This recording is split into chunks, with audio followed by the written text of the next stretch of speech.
여러분 안녕하십니까? 박상규입니다. 윤석열 대통령이 외부 공개 일정을 잡지 않고 의료 개혁에 대한 숙고에 들어간 것으로 알려졌습니다. 한덕수 국무총리는 29일 빅5 병원장들과 간담회를 갔는데요. 새 의협회장의 과격한 발언들이 큰 논란이 되고 있습니다. 가짜뉴스와 허위 선동을 철저하게 단속하고 총선 폭력 범죄에 엄중한 책임을 묻겠다는 정부 장관들의 대국민 담화가 발표됐습니다. 자세한 내용을 짚어드리겠습니다. 다양한 무인 점포들이 크게 늘고 있는데요. 무인 점포들의 약점을 노린 범죄도 함께 증가하고 있습니다. 다양한 유형 그리고 예방법, 대처법을 집중 분석해드리겠습니다. 먼저 박성원 서울신문 논설위원, 양재민 변호사와 함께합니다. 자, 어서 오십시오. 안녕하세요. 안녕하세요. 윤 대통령이 평일인데도 외부 공개 일정을 전혀 잡지 않았습니다. 박 위원의 경우에 과거 이 대통령 취재도 오래 하셨고 또 동아일보 정치부장도 지내셨는데 보통 이런 경우 뭔가 숙고할 시간이라고 보지 않나요? 예, 그렇습니다. 지금 의대 증원에 대해서는 입장이 변함이 없다라는 게 이제 공식 방침이지만 그 의사들 또 교수들의 집단 사직이 지금 이제 줄줄이 나오고 있는 상황에서 환자들과 국민의 고통이 가중되고 있기 때문에 이 부분에 대해서 뭔가의 해법을 찾지 않으면 안 되는 시점이죠. 특히 이제 한동훈 위원장이 대화를 제한 없이 다 하겠다라고는 했지만 결국 궁극적으로는 핵심인 의대 증원 문제에 대해서 뭔가의 해법과 결단이 있어야 되는 시점이 아닌가 때문에 이를 숙고하고 있다 이런 관측이 흘러나오고 있습니다. 이와 관련해서 몇 시간 전에 이종섭 호주 대사가 외무부 장관에게 전격적으로 사의를 요청했고 외무부는 이를 받아들이기로 했다는 보도가 나왔어요. 자, 이런 부분이 대통령의 어떤 숙고의 결과다 이렇게 보는 시각도 있거든요. 따라서 의료개혁, 의정 갈등에 대한 해법도 결국 대통령의 결단 아니냐 이런 얘기 나옵니다. 그렇습니다. 그 이종섭 호주 대사도 이제 주요 현안이지만은 이 부분에 대해서 사실은 사의를 표명했다는 자체가 아마도 대통령의 의중을 헤아렸을 가능성이 높고 또 하나는 이 부분에 대해서 그러면 대통령은 그 사표를 수리할 것이냐 어쨌든 마지막 그래도 최종 다시 숙고를 해야 되는 부분이 있습니다만 아까도 말씀드렸듯이 가장 큰 것은 지금 바로 국민적 현안이 되고 있는 이런 의사들 증원 문제에 대한 마지막 어떤 숙고 결단 이 부분에 시간을 갖고 있는 것으로 그렇게 관측되고 있습니다. 네, 자 지켜볼 대목입니다. 지난 24일부터 사흘간 실시된 한국 리서치의 여론조사 결과가 공개가 됐습니다. 원칙을 일부 양보해도 대화에 나서야 한다는 그런 응답이 60%를 넘었다고요? 맞습니다. 이 말씀해주신 여론조사 성인 3,000명을 대상으로 진행이 됐던 것인데요. 일단은 원칙을 일부 양보하더라도 이 대화가 필요하다라고 말한 응답 퍼센트가 62%였고요. 원칙적으로 엄정 대응해야 된다라고 응답한 비율이 33%였습니다. 거의 2배가량 차이가 나는 것으로 보이는데요. 일단은 국민들 입장에서도 굉장히 의대 증원 문제 이슈로 정부와 그리고 의사 단체들이 강대강으로 가는 모습이 한 달 넘게 지켜봐 왔고 네. 그러다 보니까 아무래도 지금 시점에서 대화가 필요한데 절실히 필요한데 그것을 위해서는 사실상 원칙적인 부분을 조금 양보하는 것이 필요하다라는 생각을 갖게 된 것으로 보이고요. 네. 그리고 지역별로 배정된 인원 왜냐하면 지금 인원 문제가 가장 이제 타협이 어려운 그런 지점이다 보니까 지역별로 배정된 인원에 대해서 어떻게 생각하느냐라고 물었더니요. 긍정은 또 56%, 부정은 33%로 긍정적으로 생각하는 비율이 또 많았습니다. 네, 그렇군요. 양 변호사 말대로 하루가 다르게 환자와 그 가족들의 고통은 커지고 있습니다. 또 병원을, 의료 현장을 어렵게 지키고 있는 의료 관계자들의 심신도 한계점을 넘어서고 있다는 분석이 많습니다. 이런 가운데 의사 출신이죠. 인요한 국민의 미래 선대위원장이 KBS와의 인터뷰에서 좋은 소식이 곧 나올 것이다. 이런 말을 했는데 이건 어떻게 봐야 될까요? 예, 그 인요한 위원장은 아시다시피 의사 출신이면서 지금 또 여당의 그 선대위원장을 맡고 있는데 이런 이분이 그 한동훈 위원장이 그동안 의료계에 제안해 온 그 대화 를 조건 없이 모든 논의를 하겠다라고 하는 부분에 대해서 아마 의료계와도 물밑 접촉에 상당히 관여하고 있을 것으로 지금 여권에서는 추측되고 있습니다. 네. 때문에 이분이 얘기하는 곧 좋은 소식이 나올 수 있을 것이다. 그리고 바로 어젯밤까지도 많은 대화를 나눴고 많은 의견을 줬다라고 하는 얘기는 곧 좋은 결과가 아마 의료계와의 사이에 도출될 수 있을 것이다라고 하는 기대를 표출하고 있는 그런 상황입니다. 네, 인유한 위원장, 이제 긍정적 방향으로 나갈 것이다. 곧 좋은 소식을 기대한다. 결국은 이제 대통령의 결단이 남았고 그 결단을 실행하는 것은 여당과 함께 할 거다. 뭐 이런 얘기도 되나요? 그렇습니다. 결국 대통령의 결단이 있어야 궁극적인 해결이 되겠지만 바로 그 결단을 가장 얘기할 수 있는 것은 한동훈 비대위원장이고 또 한동훈 비대위원장이 의료계와 그러한 분위기를 갖고 타진을 해서 어떤 고리를 깨울 수 있지 않을까라고 하는 기대감을 표현하고 있는 것 같습니다. 네. 한덕수 국무총리는 29일 빅5라고 하죠. 대형 병원장들과 간담회를 갖습니다. 28일에는 희귀 난치성 질환자 연합회를 방문을 했죠. 그렇습니다. 28일에는 언급해 주신 것처럼 희귀 난치성 질환 환자들의 연합회를 방문을 했습니다. 아무래도 매일매일 정말 의사들의 손길이 필요하고 그리고 치료가 필요한 이 당사자들을 만나서 어쨌든 정부가 최대한 좀 많이 노력을 해서 이러한 지금 상황을 빨리 좀 봉합을 하겠다, 해결하겠다라고 의지를 밝힌 것으로 보이고요. 29일에는 빅5 이 병원장들과 간담회를 갖습니다. 아무래도 이제 지속해서 한덕수 총리가 메시지를 전하고 있는 그러한 부분은요. 의사들이 빨리 병원으로 돌아와서 좀 환자들의 곁을 지켜주셨으면 좋겠다라는 것과요. 그리고 이 정부는 언제든지 건설적인 대화를 할 이 자세가 갖춰져 있고 그러한 대화를 위해서 국민을 위한 의료 개혁에 좀 동참을 해달라라는 메시지를 지속해서 내고 있습니다. 아무래도 빅5 병원장들과 모이기 때문에 여기서 어떠한 유의미한 협상이라든지 아니면 대화들이 오고 갈 수 있다면 사실은 이제 빅5를 위주로 이렇게 지금 상황에 그 실마리가 좀 풀릴 수가 있는 상황이 될 수가 있기 때문에 일단 이 자리에서 의정 갈등을 어떻게 좀 해결을 해볼지 그 해법을 모색할 것으로 보입니다. 네. 자, 이와 함께 정부는 의료개혁 당정 협의가 마무리될 때까지 업무 개시 명령에 불응하고 있는 전공의들을 행정처분하지 않기로 했습니다. 직접 들어보겠습니다. 당정 협의를 통해서 그 유연한 처분에 대해서 협의를 하도록 되어 있기 때문에 현재 그 협의가 진행 중에 있다 이런 말씀을 드리고요. 협의 중에 이 복지부가 행정처분을 바로 하지는 않을 겁니다. 초기에 행정처분 사전 통지서를 보내서 실제로 수령한 그 숫자가 매일매일 늘어나기 때문에 시간이 지나면 지날수록 행정처분 대상이 더 많이 늘어난다는 말씀을 드립니다. 네, 여기서 말하는 전공의에는 레지던트만 해당된다고 하는데요. 그러면 자, 우리가 아는 그 인턴들은 그 저연차죠? 어떻게 한다는 겁니까? 예, 지금 여기서 얘기하는 처분을 유예하는 조치는 우리가 얘기하는 그 인턴을 거쳐서 4년 차로 이제 자기 전공 한 과목에 대해서 집중 수련을 하는 레지던트에만 해당이 되는 것입니다. 네. 왜냐하면 이분들은 4년간이라는 기간이 있기 때문에 비록 조금의 기간을 놓쳤다 하더라도 충분히 복구가 가능하겠지만은 지금 아시다시피 인턴의 경우는 의대를 졸업하고 바로 첫 해 1년에 수련병원에 가서 각 과목을 돌면서 기초적인 수련을 쌓는 과정 아닙니까? 말 그대로 경찰 수습기자 같은 거예요. 그렇습니다. 근데 이 과정에서 차질이 일정에 생기면은 이건 복구가 어렵기 때문에 이번에 4월 2일까지 인턴의 경우는 복구하지 않으면 이번 상반기 인턴 수련은 불가능하고 하반기 9월부터 시작되는 하반기 인턴이나 아니면 아예 내년 3월에 시작되는 새해 인턴서부터 다시 시작을 해야 된다. 이것이 복지부의 입장입니다. 네. 자, 이제 전공의들의 고민도 좀 깊어질 시점이 아닌가 하는데요.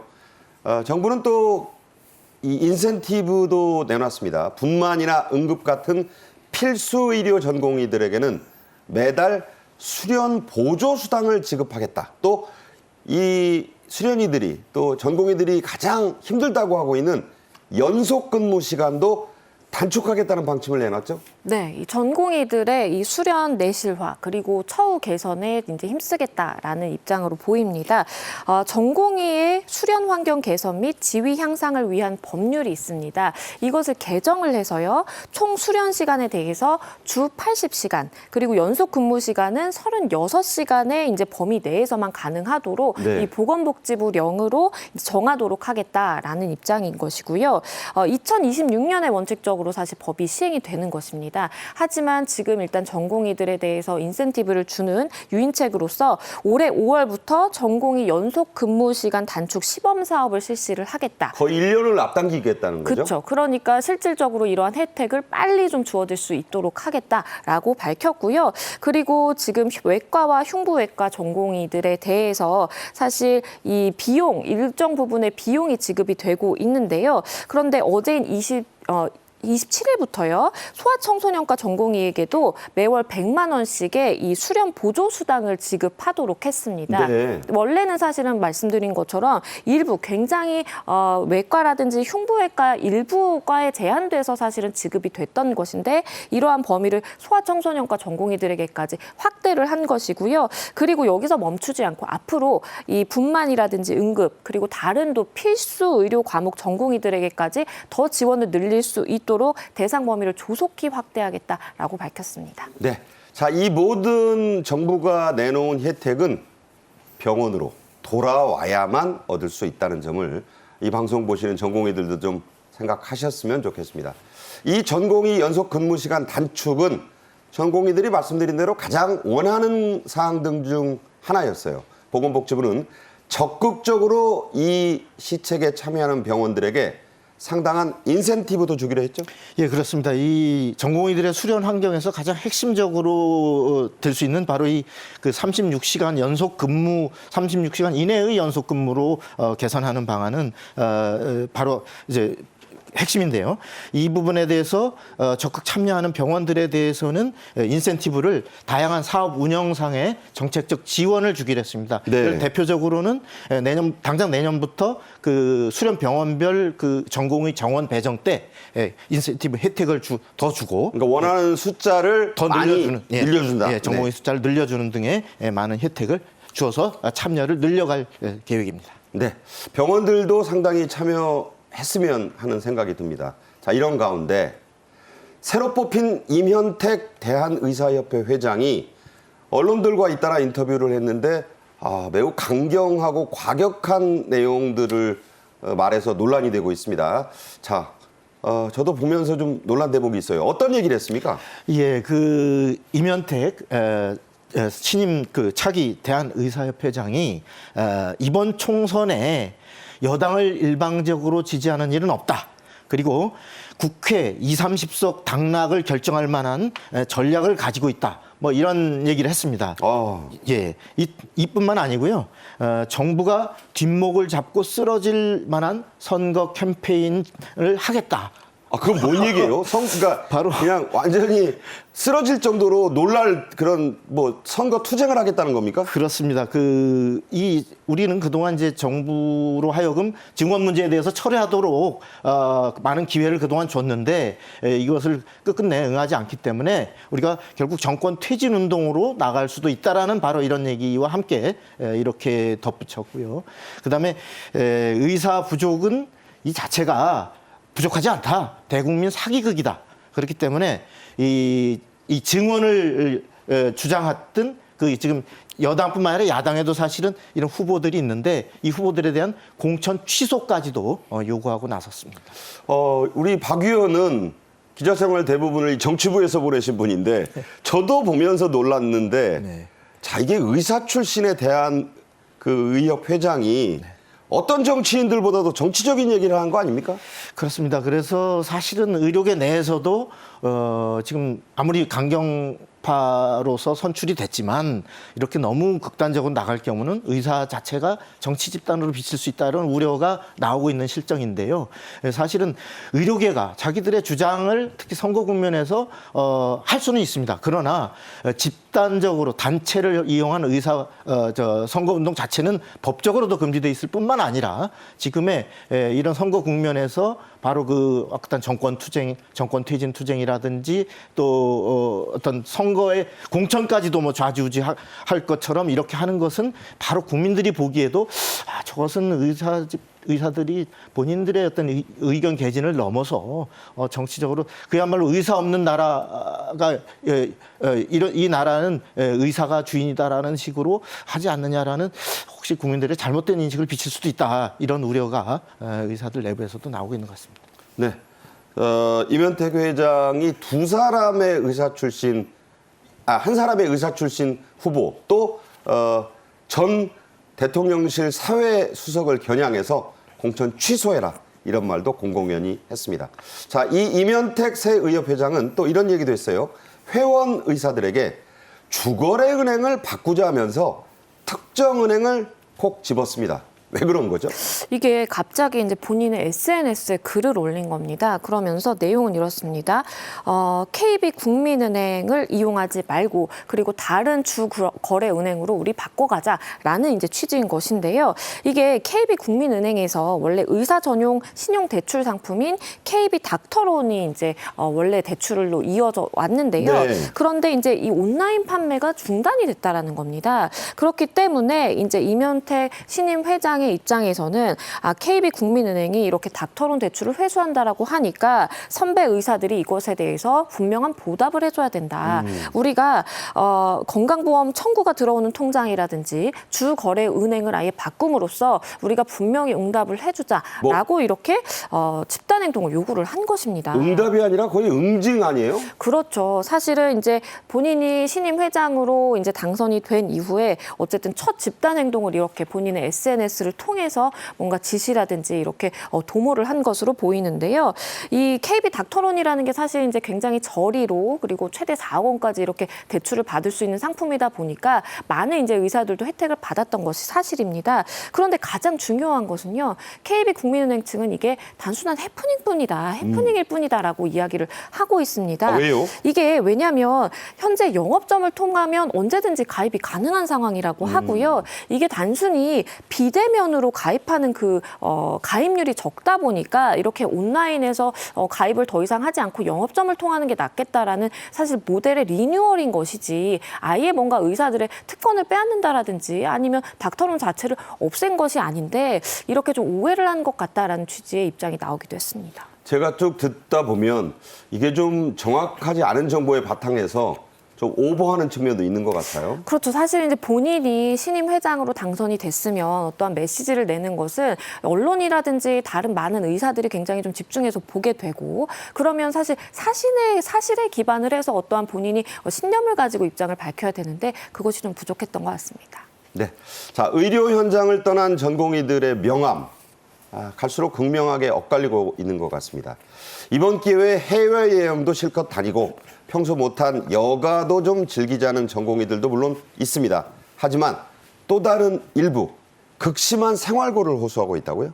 예, 그렇습니다. 이와 관련해서 이제 우리가 재밌는 게 노환규 전 의협 회장이 페이스북에다가 공지한 바를 보면은 전공의들에게 분유, 기저귀 등을 제공하는 아기 키우는 닥터 지원 프로젝트, 줄여서 아키닥 프로젝트라고 하는데 요것을 이제 의협 차원으로 이관할 예정이다 이렇게 공지를 했습니다. 네. 이게 무슨 말인가 하면은 지금까지는 그 지역의 이제 선배 의사들이 지역 의사 단체를 중심으로 해서 그 전공의 사직한 후배들에게 어떤 생활상의 고초를 겪지 않도록 이렇게 그 지원하는 계좌, 후원 계좌를 운영하는 이런 활동을 해왔는데 이거를 지역 의사 단체 중심이 아니라 아예 의협으로 이관해서 말하자면 장기적인 체제에 들어가겠다. 네. 이런 얘기인데요.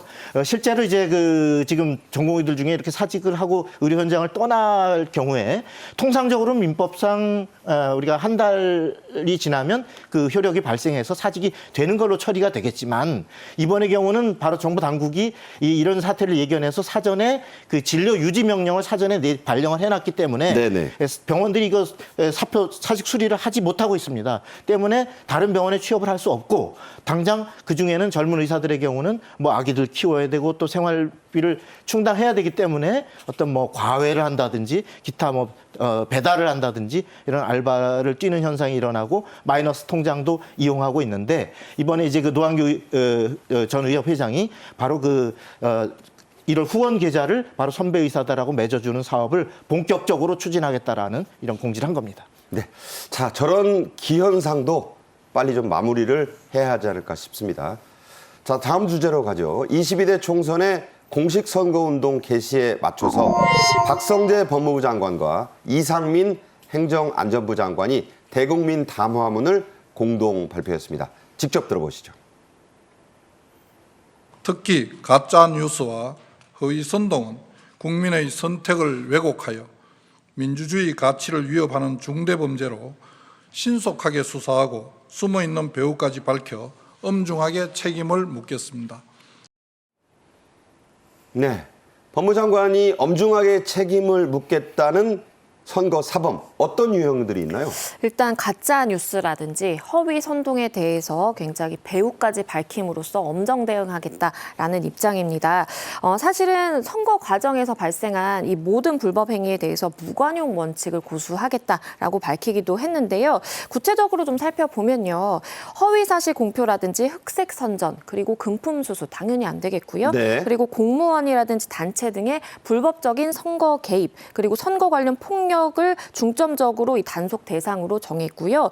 그리고 이것에 대해서 범정부 역량을 총동원해서 철저하게 단속하고 처벌하겠다라고 밝혔습니다. 그리고 요즘에는요, 사실 딥페이크라는 기술을 이용해서 새로운 뭔가 신형 범죄가 나타나고 있습니다. 그렇죠. 딥페이크 기술이라는 게 사실은 어떠한 유명 정치인이라든지 내가 목적하는 바의 얼굴을 이제 사실은 다른 동영상, 다른 사람들과 이렇게 믹스를 해서 합성이라고 합성을 그러죠? 해서 사실은 이렇게 딥페이크 영상이라든지 사진을 이제 도출해낼 수 있는 것인데요. 이 부분에 대해서도 굉장히 엄정 대응하겠다라고 밝혔습니다. 네. 지금 양 변호사의 얘기대로 우리가 잘 아는 사람입니다. 뭐 유재석 씨 관련된 것도 나왔었는데 그 사람의, 그 셀럽의 실제 얼굴을 써서 가짜 이미지를 덧씌워서 합성합니다. 감쪽같이 속아요. 이게 딥페이크입니다. 미국과 유럽에서 유행한 이 사기가 우리 정치판에서도 날로 심각해지고 있죠? 그렇습니다. 지금 미국에서의 경우 조 바이든 대통령의 음성을 자동으로 녹음해서 전화로 뿌려주는 이 로보콜이 올 1월 그 경선을 민주당 대선 후보 경선을 앞두고 나와서 또 한동안 백악관이 공식 해명에 나서야 됐고요. 그러니까요. 예, 또 AI를 활용한 트럼프의 얼굴 사진, 예를 들어서 체포되는 장면, 뭐 이런 등의 그 딥페이크가 역시 나돌기도 했습니다. 그런데 이제 한국에서도 드디어 작년 말에 보면은 그 윤석열 대통령의 얼굴과 음성을 차용한 딥페이크가 나와서 마치 대통령이 뭐 사과를 하는 듯한 이러한 모습의 딥페이크가 유포가 돼서 그랬었죠. 논란이 인 적이 있습니다. 그때 보고 대통령이 이런 얘기를 했나? 그렇게 그러니까 속았다고 보는데 예. 그렇게 믿는 사람들이 많았죠. 예, 그렇습니다. 너무 상당히 얼추 보면 진짜같이 보이는 그 대통령의 얼굴, 음성이 나왔기 때문에 상당히 그 착각을 할 수 있도록 그렇게 유도된 그런 딥페이크가 아닌가 생각됩니다. 이번 40 총선을 앞두고 적발된 딥페이크 게시물만 얼마 전의 기준입니다만 200건이 넘었습니다. 그 수법 날로 진화하고 있다고요? 네, 이게 26일 기준으로 봤을 때 이 딥페이크 게시물이 209건에 달합니다. 굉장히 3주 사이에 이 80건가량, 80건가량 늘어난 수치인데요. 일단은 내용은 그렇습니다. 특정 정치인이 총선 후보자를 비난한다라든지 아니면 조롱하는 그런 영상들이 많았고요. 일단은 딥페이크 기술로 제작이 된 것으로 최종적으로 확인이 되기도 했습니다. 현행 선거법에 따르면요. 선거일 전 90일부터 선거부터 선거일까지는 이렇게 AI 기술 등을 이용해서 만든 실제와 구분하기 어려운 가상의 선거운동 음향이라든지 이미지 아니면 영상 등을 제작하거나 아니면 유포하는 것이 금지되고 있습니다. 네. 만약에 이것을 위반하면요, 7년 이하의 징역이나 1,000만 원 이상 5천만 원 이하의 벌금에 처해질 수 있기 때문에 네. 굉장히 사실은 중한 범죄거든요. 그렇네요. 그런데 문제는 이러한 딥페이크 영상을 완벽하게 걸러내는 것이 현실상 좀 굉장히 어려운 부분도 있고 네. 구분 자체가 어렵기 때문에 이미 많은 유권자들에게 이제 사실은 잘못된 이미지를 보여준 이후에나 수습이 될 수 있다라는 것도 문제입니다. 네. 오늘 11월 초에 미국에서도 대통령 선거가 치러지죠. 미국에서는 이 딥페이크 등의 AI 선거 사범이 이미 만연해 있고 아주 큰 골치죠, 지금? 예, 그렇습니다.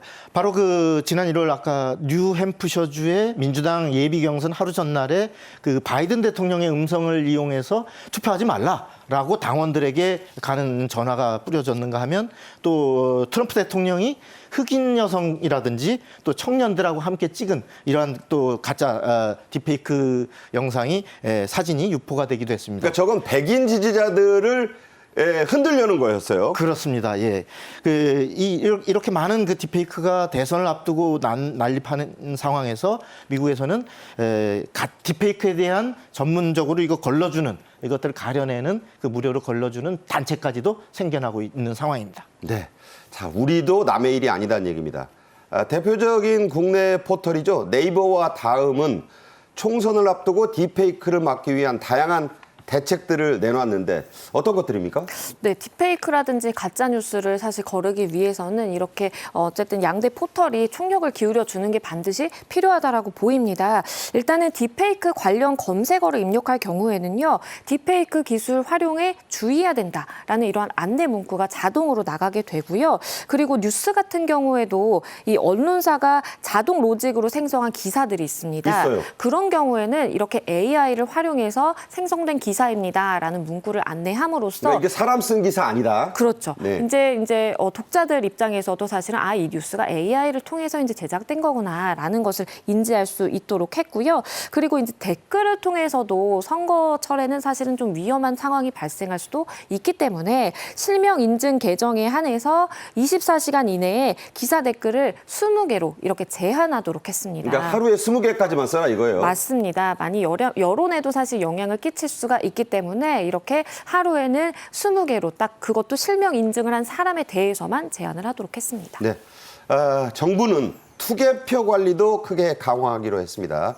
핵심적인 선거 관리 업무는 반드시 공무원들만 하게 했는데 이건 왜 그렇다고 보십니까? 예, 그 공무원들이 아무래도 행정 문제라든지 또 책임성 이런 부분에 대해서 확고하게 경험이 있기 때문에 공무원들만 하고 특히 외국인의 참여는 원천적으로 배제키로 했습니다. 네. 아울러서 이 사전 투표는 수개표를 병행하니까 네. 이제 전에는 어느 당만 사전 투표가 유리하다 이랬는데 이제는 사전 투표 맘 놓고 하시라 이런 얘기 나오고 네. 비례대표 투표는 100% 수개표로 한다. 네. 얼마 최근에 수도권에서 불법 CCTV 나왔잖아요. 이런 건 예, 예. 어떻게 해야 될까요? 지금 수도권과 경남 일대에서까지 줄줄이 그 불법 CCTV가 투표소에 설치되어 있는 것이 나왔기 때문에 이거 아마 유튜버들이 이걸 갖고 활용하려고 하는 움직임이 있기 때문에 특별 점검을 해서 전국의 그 투표소를 지금 일제 점검하기로 그렇게 돼 있습니다. 네. 박성원 논설위원과는 여기서 인사를 드리도록 하겠습니다. 잘 들었습니다. 네. 다음 주제로 가겠습니다. 요즘 가는 곳마다 저도 많이 발견했습니다. 무인 점포들이 많습니다. 소비자 입장에서는 참 편리한데 점주들은 각종 범죄, 특히 좀도둑들 때문에 골치를 썩이고 있다고 합니다. 먼저 영상으로 보겠습니다.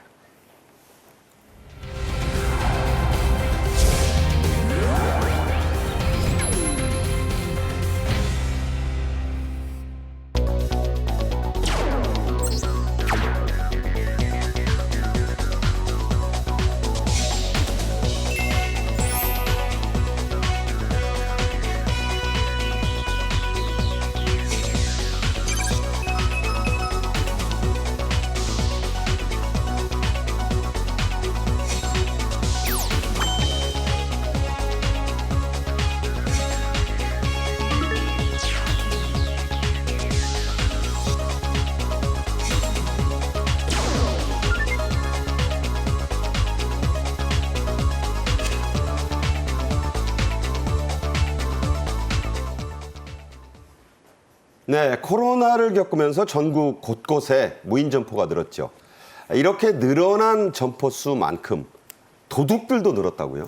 네, 이게 2021년과 2022년을 비교를 해보면요.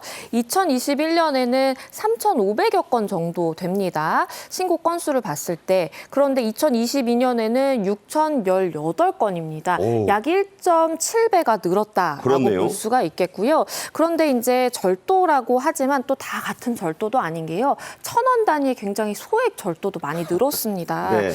그렇기 때문에 사실 점주들 입장에서는 이것에 대해서 뭔가 경고문이라든지 이런 것도 매장 내에 혹시나 붙여놓으면 효과가 있지 않을까, 아니면 일부 고객들 같은 경우에는 잘 모르고 이런 걸 수도 있기 때문에 좀 경고문을 붙여놓자 하는 분들도 많은데요. 실질적으로 경고문의 효과가 거의 없다라고 하고요. 그렇군요. 그렇기 때문에 사실은 주인이 상주하지 않고 이렇게 CCTV가 있다라는 거 다 누구나 알지만 CCTV를 설치해 놓는 것만으로는 사실 이러한 절도 건수를 줄이기에는 역부족이다라고 보입니다. 네.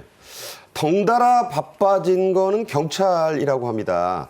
거의 이 업무 폭탄 수준이라는데 어느 정도인가요? 왜냐하면 이게 1,000원짜리 이렇게 절도 사건에도 무조건 이제 경찰을 부르고 보는 겁니다. 그리고 내가 엊그저께 이렇게 우리 점포에서 절도 사건이 발생했으니까 순찰을 상시적으로 돌아달라, 이렇게 요구를 하는 네. 겁니다. 그런데 이제 경찰들 입장에서는 굉장히 당혹스러운 것이, 어떻게 보면 점포를 관리하는 일, 그리고 주변을 이제 보면서 이렇게 살피는 일은 점주의 역할인데, 그렇죠. 이것을 좀 수사기관에 사실은 부탁을 함으로써, 요청을 함으로써 좀 업무를 가중시키는 것 아니냐라는 이제 이야기가 나올 수밖에 없고요. 그래요. 이런 일도 있다고 합니다.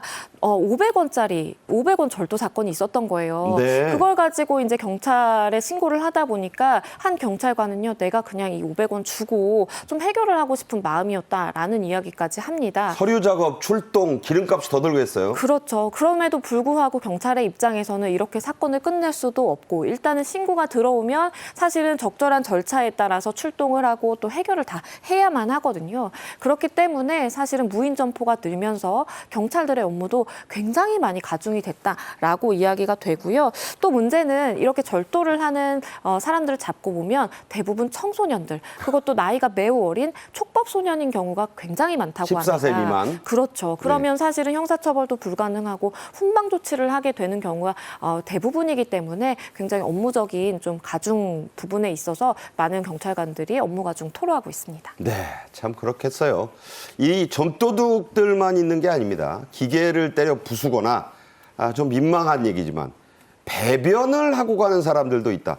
뭐 어떤 사람들이 이러는 겁니까? 정말 상상 초월입니다. 일단은 한 사례를 설명을 드리면요. 고등학교 1학년 학생이 저지른 일입니다. 한 무인 점포에 들어가서요, 계산을 하려고 시도를 하다가 이게 잘 되지 않으니까 갑자기 난데없이 CCTV를 향해서 V를 그려봅니다. 네. 손을 V자를 그리고요. 그 이후부터는 이 무인 점포 내의 모든 기기들을 다 부수고. 그러니까 V를 그린 건 자 지금부터 잘 봐 이건가요? 그렇습니다. 네. 마치 선전포고 같은데요. 한 손에 이제 문신이 가득한 상황이었다고 합니다. 아. 그런 상황에서 이렇게 보란 듯이 CCTV 앞에서 모든 집기들을 자 부수고. 지금 나오는군요. 네. 네, 저렇게 영상으로 들어가서 보시는 것처럼. 저렇게 하다가 뭐 좀 비틀비틀하네요. 맞습니다. 좀 예. 술에 취한 그런 모습이었는데요. 굉장한 난동을 부리게 됩니다. 보시는 것처럼 결제를 하려고 하다가 사실은 기계 이상이 아니라 본인이 아마 술이 취해서 잘 작동을 못 시켰을 거예요. 집어 던지고요. 네. 화가 그런데 났어. 갑자기 저렇게 발로 차고, 네. 그리고 저렇게 다 모든 것을 이렇게 어이구. 망가뜨리는 예. 그런 상황까지 발생하고요. 그리고 무인 프린트 카페도 있는데요. 거기에 가서 프린트가 잘 되지 않으니까 모니터를 부수고, 그리고 그 다음날 또 방문을 해서 모니터가 이제 새 걸로 교체가 되어 있으니까 또다시 부수는 일도 아니 그러니까 발생합니다. 모니터를 뭐 그냥 2번씩이나. 그렇습니다. 네. 사실 점주 입장에서 매우 정말 당혹스러울 것이고요.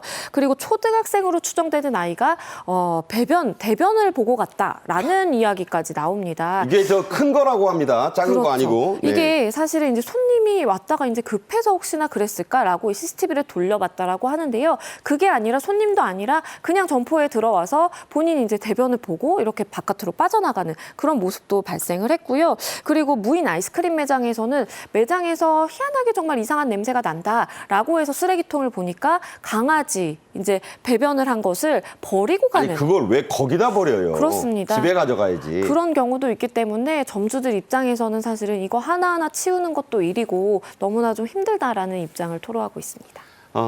제가 제 강아지 이렇게 같이 산책할 때 무인점포 있는데 절대 거기 안 들어갑니다. 배변은 거기다 버리는 게 아니죠.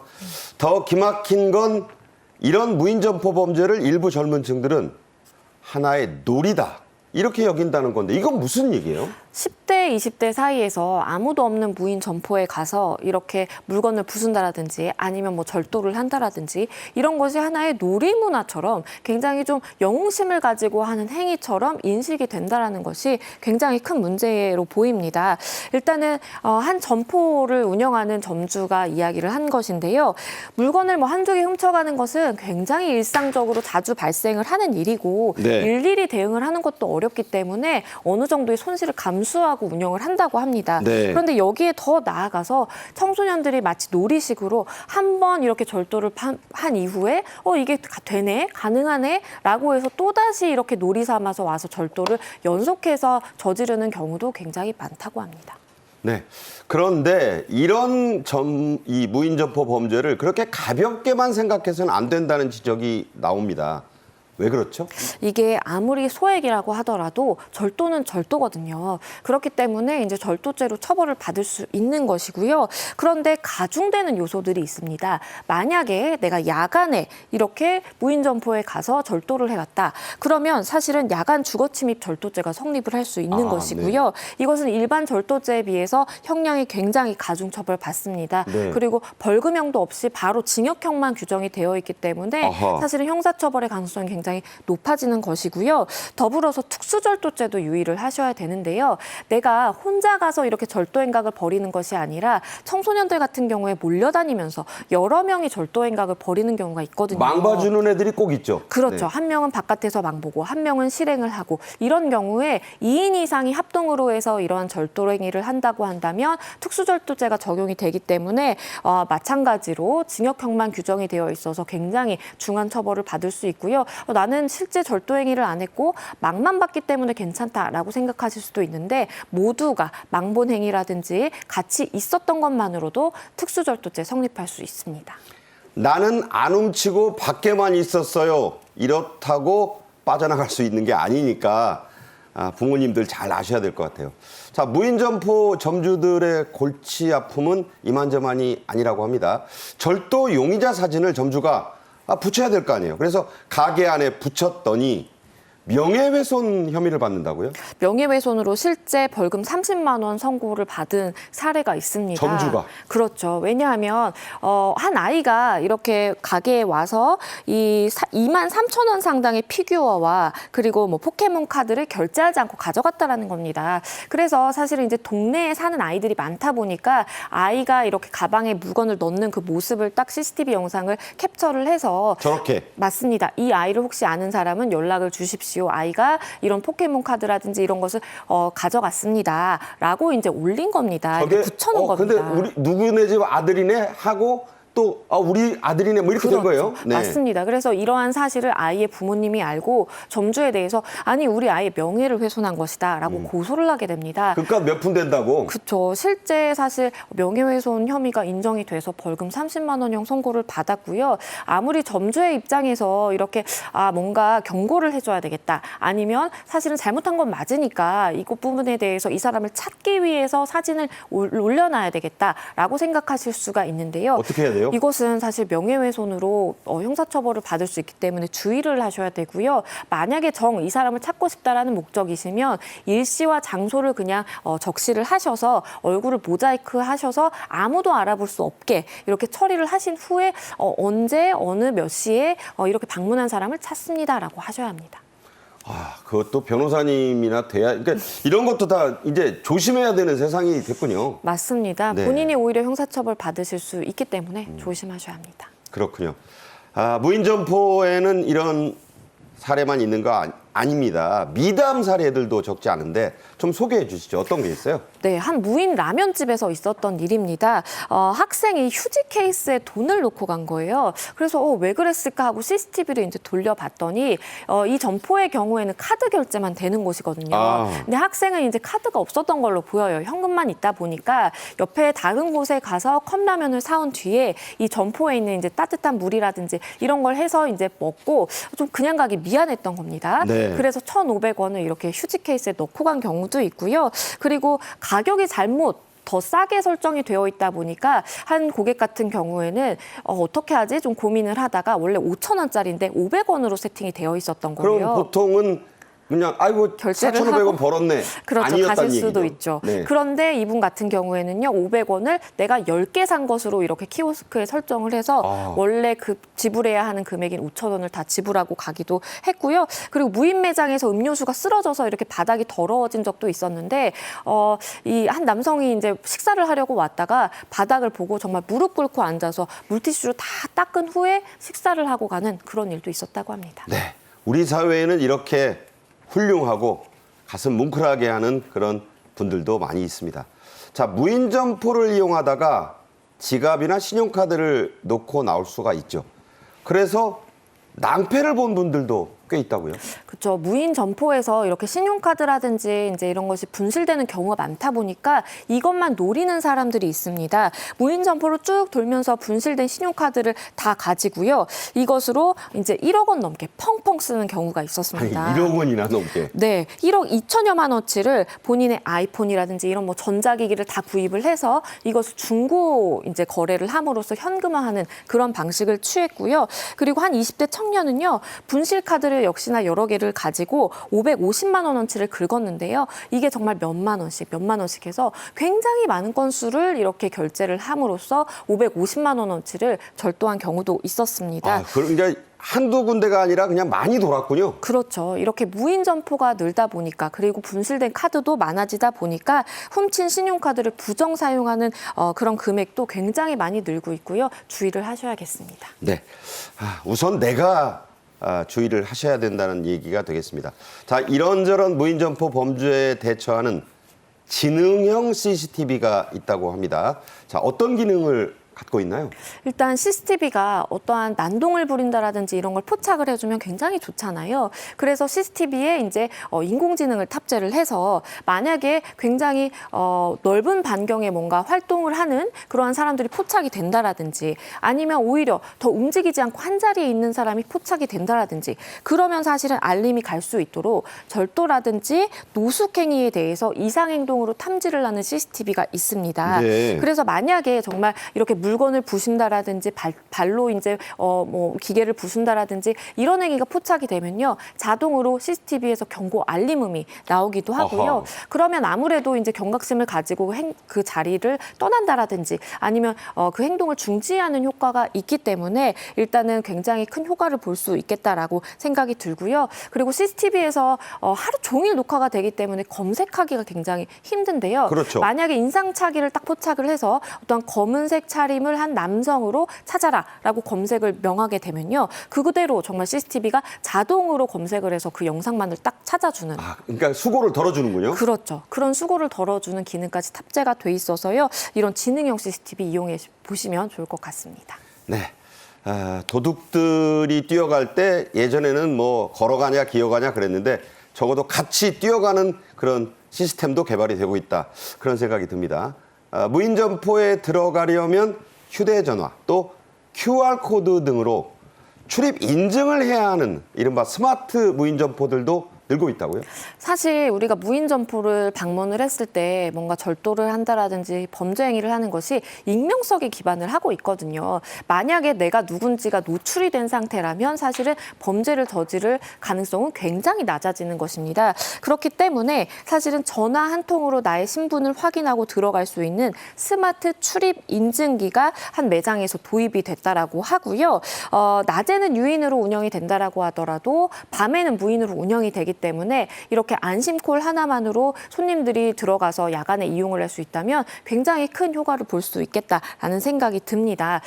일부 이제 청소년들의 경우에는 뭔가 신용카드도 없고 그리고 이제 키오스크처럼 뭔가 누르는 방식으로 하면 또 어르신들이 사실 이것을 이용을 할 때 굉장히 힘들 수 있거든요. 그렇죠. 그렇기 때문에 저렇게 입구에 붙여져 있는 전화번호로 전화 한 통만 하면 내가 누군지 확인이 되고 그러면 입장을 해서 이렇게 뭔가 물건을 살 수 있도록 하는 그러한 스마트 인증기도 도입이 되고요.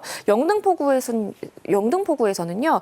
전국 최초로 무인 점포에 출입 인증 장치를 지원한다고 합니다. 워낙 무인 점포도 많은데 절도 사건이 많이 발생하다 보니까 이것을 구 차원에서 지원을 해준다고 합니다. 네. 끝으로요. 무인점포 시스템의 오작동도 쓰는 분들 입장에서는 참 불편합니다. 그런데 그 건수가 아직은 좀 많지는 않지만 갈수록 늘고 있다는 데 문제가 있네요. 네, 2021년에는 한 9건 정도 소비자 불만 신고가 접수가 됐는데요. 2023년에는 18건입니다. 총 45건 정도로 파악이 되는데요. 불만 유형을 보면요. 키오스크가 오류가 돼서 내가 이걸 사고 싶은데 결제가 되지 않는다라든지 네. 아니면 거스름돈을 현금 결제할 때 거스름돈 받아야 되는 경우 있는데 나는 돈을 분명히 집어넣었는데 거스름돈이 나오지 않는 경우 그런 경우가 이제 불만 유형으로 접수가 됐고요. 그리고 무인 점포다 보니까 유통기한이 지난 제품을 파는 경우도 많았다라고 그렇겠어요. 합니다. 그래서 이런 부분에 대해서 각별한 주의가 필요해 보이고요. 그리고 이제 스튜디오 같은 경우에도 사실은 이제 결제를 해야만 내가 어떤 사진을 찍을 수 있는지가 나오는 경우여서 이렇게 불필요하게 결제를 강요한다라든지 요구하는 경우도 불만이 있다라고 신고가 접수되기도 했습니다. 네, 결제나 환불 오류, 출입 보안 미비. 5만 원 넣었는데 잔돈이 안 나와요. 자, 이런 것들 빨리 점주 입장에서도 좀 손을 보시고 해야지. 이 무인점포 이제 정착을 하기 위해서 여러 노력이 필요한 것 같습니다. 양지민 변호사와 함께 말씀 나눴습니다. 고맙습니다. 감사합니다. 네. 토요일에는 주간 정책엔 이슈가 방송이 됩니다. 저는 4월 1일 월요일 정오에 다시 찾아뵙겠습니다. 편안하고 행복한 주말과 휴일 보내십시오. 고맙습니다.